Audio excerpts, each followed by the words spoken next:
guys, share ko lang as content creator, vlogger, talagang mararanasan natin yan na yung tayong mga nagsisimula, mararanasan natin talagang pagtawanan tayo ng mga kaibigan natin sa mga videos na ginagawa natin. Masasabihan tayo ng pamilya natin na itigil na kasi wala tayong napapala. Totoo yun, marami talagang ganun. Pero dahil nasimulan mo na, tuloy mo lang. Para sa akin, tutuloy ko lang kasi gusto ko malay din natin, di ba? Kaya wag kang magpapa-apekto sa mga taong nakapaligid sa'yo.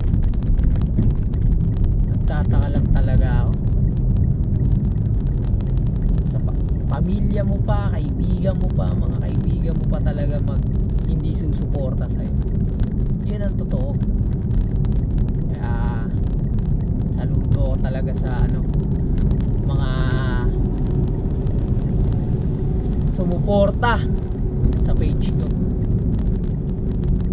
Ilang days ko pa lang yun, pero nasa almost 10,000 followers na ako. Nagumpisa ako sa kalokohan ng pot money. Umpisa ako dun, sagutan, balagbagan ng sagot, parinigan, puro kakengo yan. Nagulat ako, nasa 10,000 or mag-11,000 na yata followers, pero wala pa akong sahod.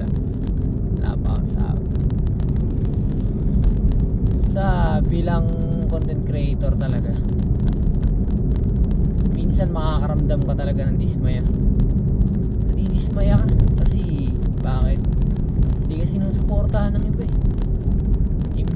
imbis na suportahan ka, pagtatawanan ka pa.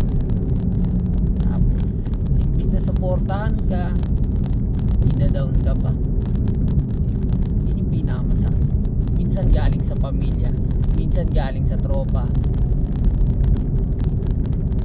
Kaya tuloy lang na sa mga katulad kong baguhan, tuloy lang tayo,